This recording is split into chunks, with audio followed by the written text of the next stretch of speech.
Rationalist is nature that goes beyond the five senses, that we act, knowledge, belief, theory, and consequence.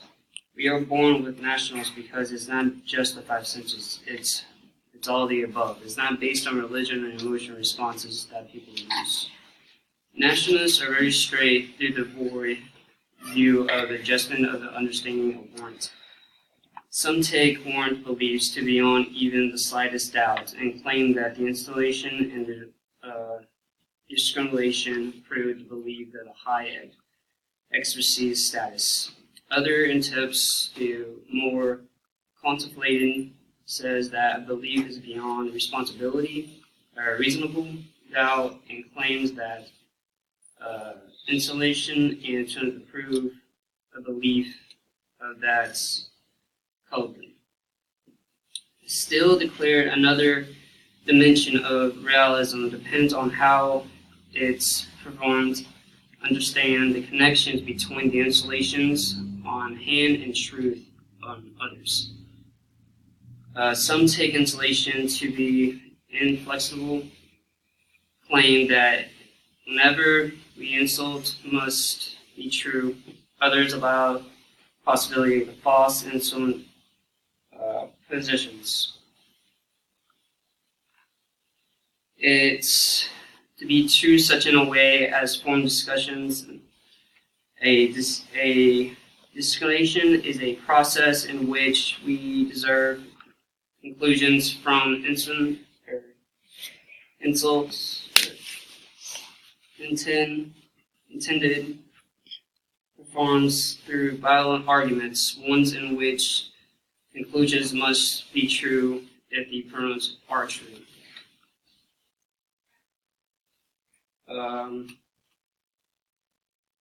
We use some nationalists take mathematics to knowledge by instance and declare some place in ethics truth in this category. Some take mythology claims that such as God exists, we have free will, and our minds and bodies, or mind and body, are attempting subjection, more responsibility. Rationalist includes when the range of installation and declaration is more evaluation, the truth of these pronouns, the claims to know them. The more rational, the more practical their retaliation.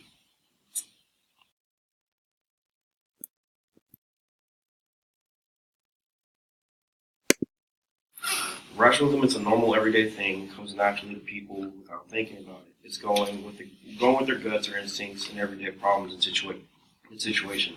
Rationalism is a matter of obeying the rules, the special rules that make distinctions between rational and rational and irrational thoughts and behaviors.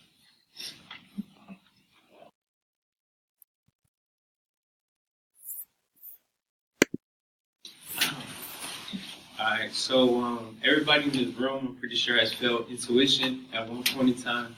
Basically meaning like you feeling bad or good about a situation, you know, regardless, maybe that's a situation where you finna get into something bad.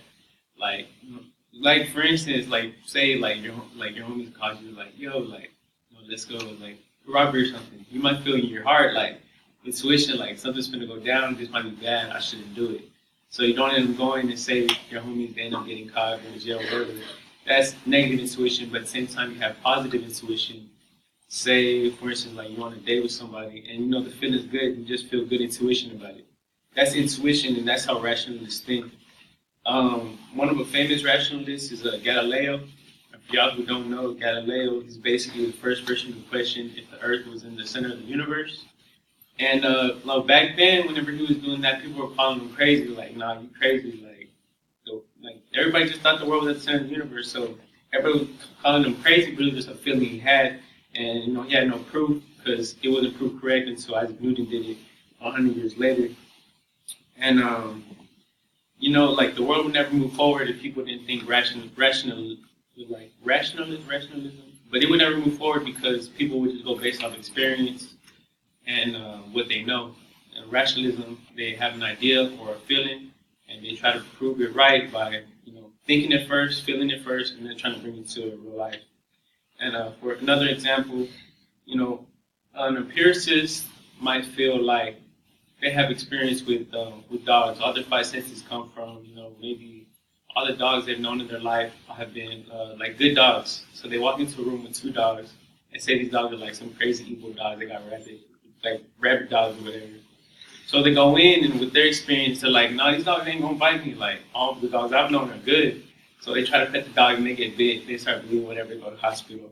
Well, rationalists walk in the room and they have intuition like, nah, these dogs are finna bite me. I'm not finna pet them or nothing like that. So they don't touch them and they good. Like nothing happens to them. So that's like a rationalist thinking. And finally, another last point.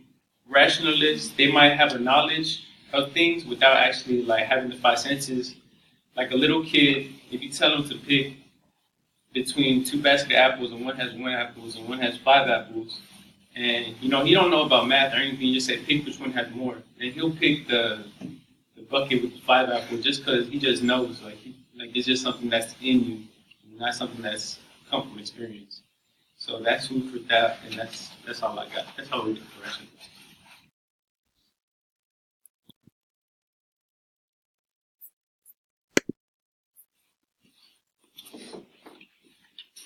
When you think rationalism, you think of like the word rationale, like rational. So when you make, for example, you can use don't put your hand on a hot stove. Example. Okay, you know like it's hot, I'm not going to touch it. Whereas if you don't have the experience with it, your first instinct is to touch the stove, wait until it gets hot, and then you have a little circle on your hand. Stephen Hawking also was a rationalist.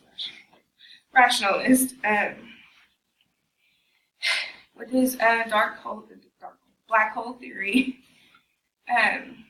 everyone looked at him like he was crazy. It was like, Dr. Hawking.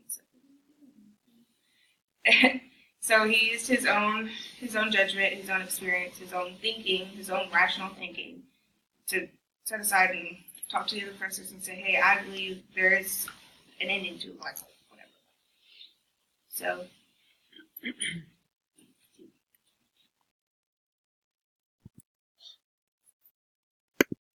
I'll explain what rationalism is. I'm not going to do that again. But based on rationalism, we would have to understand things without experiencing them. So, for example, if I say it's 61 degrees outside right now, sure you can go outside and be like, sure kind of feels like it, but you would have no way to prove that. And so you have to have the innate idea that I know what I'm talking about and that I understand what temperature is. Same for space and time. You're not born knowing how to read a clock, but you still understand the differences between night and day. You understand when you're hungry that you need to call out for help as a baby because you cannot get it your own. And this is the innate ideas that you're born with that help you come to the conclusions that you need to survive. So you learn to trust people based on what they might know instead of experiencing that thing for yourself. For example, the hot stove or the temperature or learning how to read a clock. You have to trust that those people know what they're talking about without experiencing it yourself.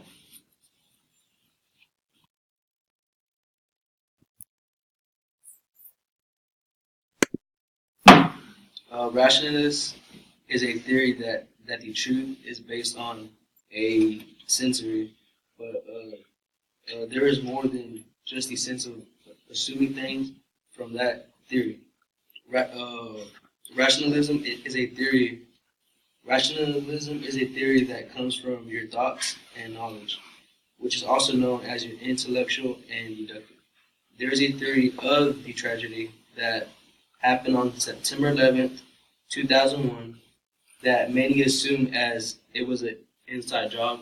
So basically, people thought that the government put demolition bombs inside the building. But there's been many theories also about how the security just allowed them to pass by, which the government planned to do. Many also believed that on November 22nd, 1963, JFK's assassination was caused by a curved bullet, which is known as the curved bullet theory. From our intellectual and thinking and process of ideas, we all know that it is impossible to make a bullet curve to the left and then to the right. This brings me to my point that theories are not.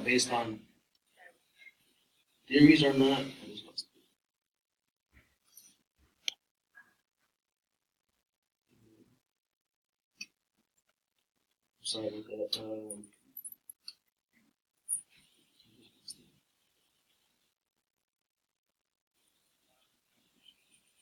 This brings me to my point that theories are not based on justifications. That theories are not based on what you assume. It's our intellectual and justifications that come from reality, and it's what brings up all these different theories. Theories that come from our ideas and thought process. Most theories are something that is unproven or speculated, which is also known as a hypothesis.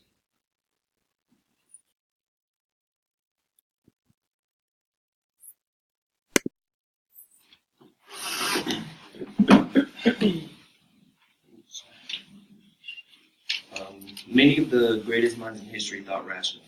For example, Albert Einstein. Einstein once said, "Many people think that the progress of the human race is based on experiences and empirical, critical nature. But I say true knowledge is had only through philosophy of deduction and intuition. This makes us look at unrelated facts and then think about them until they can be brought under one law." Einstein was not the biggest on experiments or peering through telescopes. Instead, he took data that other people collected and tried to understand it rationally, i.e. through mathematics. His brilliant theories of special and general relativity were not as results of new experiments, but rather the results of applying a keen, rational eye and intuition to existing data. Many rationalist philosophers are fascinated by music for exactly the same reason as Karen Armstrong points out in this quote. Music is intensely rational in some ways. You can analyze its structures, frequencies, and find all sorts of mathematical patterns there, making the point that rationalism ranges from science labs to the studio, from the greatest minds to the most talented musicians and the most well-known authors.